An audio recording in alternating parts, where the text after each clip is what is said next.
their opponent took pressure off him. It allowed J.J. McCarthy, I think, to step into the moment. J-Mac, I just want you to hear you talk about the run game. It doesn't happen often, but you see he's got a little something there. You make sure you clue in on that part, too. But I'll say this about him. The way he bulled his neck after he throws that pick six and he still lets it rip, that's the difference. Yeah. That's some dudes shrink back. He did not shrink back. An interesting note on this, Graziano, is I opened the highlight by saying, for all intents and purposes, this was J.J. McCarthy's first. But the reality is, while it was the first game he played, he's been there, and that makes a difference. He has been in that program with that awesome coaching infrastructure with Kevin O'Connell, Josh McCown, all those great coaches they have on the offensive side of the ball. He didn't play last year because he was hurt, but he's in every meeting. He practiced in training camp before he got hurt. He has had a year of development, even though he wasn't playing, that appears to have been more beneficial to him than the year that Caleb Williams had in Chicago last year when he started every single game. Yeah. But coaching, turnover, et cetera. So that matters a great deal. You talk about Kevin O'Connell and building a culture, right, and building that belief. We talked all offseason, are you worried about the Vikings changing quarterbacks at 1/4? No, because we believe in Kevin O'Connell. The key thing to understand is so do they. Those players and those coaches are of that culture that he has built there, and that's why they're able to win no matter who the quarterback is. That's such an important point. To me, the story of the game, which obviously, I mean, the Vikings winning is one. It's about the quarterbacks, right? It's about these two quarterbacks who went in the same draft class, and it's looking like it has a chance to be a historic draft class with some of the talent of these young guys. But it is the perfect illustration of what I try to say all the time, which is that more quarterbacks are ruined than developed. No doubt. J.J. McCarthy is way better off for the year he spent last year, even though he didn't ever touch the field, than Caleb Williams is because of the nonsense that was going on around him. That's not to excuse everything. It's not making excuses. It's the reality of the situation. Yeah, I mean, you think about the habits you develop as a player, and especially a young player. That's what Ben Johnson is hoping to work out of Caleb Williams. And it's hard to do because you do revert back. Like whether we want to or not, we revert back to the things that we did last year. And so you saw Caleb do that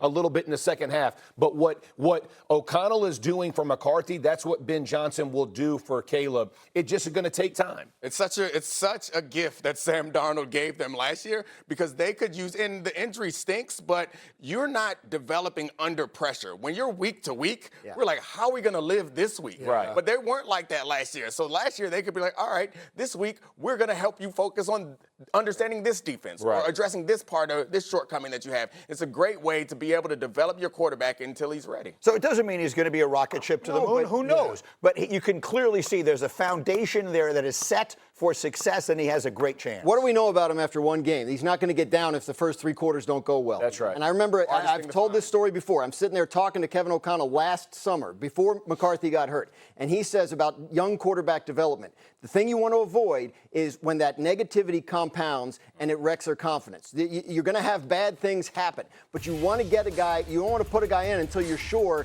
that he can handle those things. That's right. And J.J. McCarthy showed last night that he's at a point in his development where even when things are going poorly, he has that belief that he can turn it around. And as we're celebrating J.J. McCarthy, Caleb Williams, when you talk about when things go bad, they couldn't have gone any worse for Caleb Williams in year one. So what we saw from him in the beginning of the game was we saw that maturation from last year to him being under center at moments, stepping up in the pocket, scrambling, checking the ball down. We saw some good things from him. Right. The game didn't go the way it did for J.J. McCarthy, but if I'm a Chicago Bears fan, I'm encouraged by what I saw from And even the end, he brings him down, scores a touchdown down, right? So he didn't fold up either. Like both teams go away thinking, we got our guys. It's just going to be a different developmental process, but we got our guys we can build around. So let's analyze that a minute.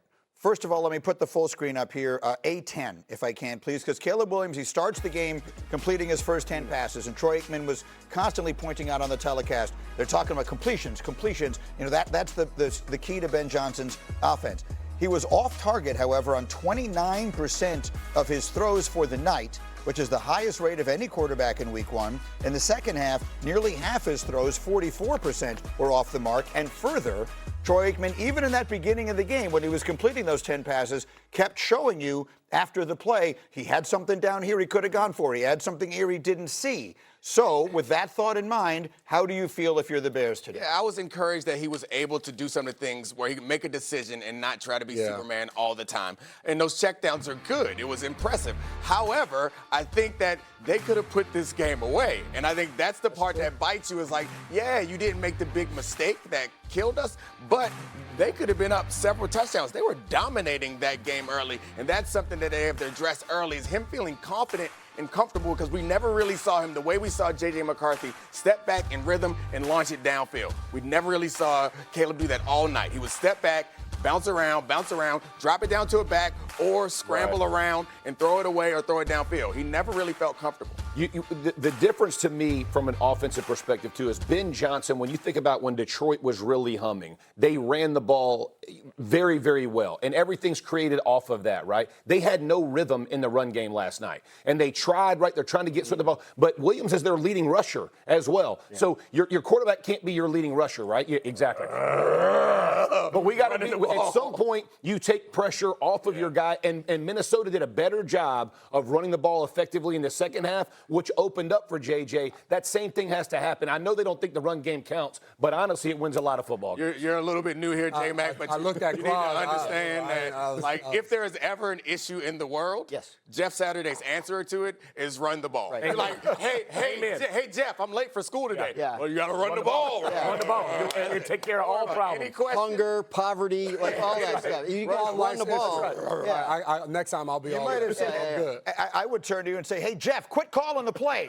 Hey, Jeff, we've all seen that one. So, but it's an interesting point because the Bears run it for 119 yards last night, and you're saying, hey, that's pretty good. But 58 of it is the quarterback. That's right. And it did not, their offense never, you know what?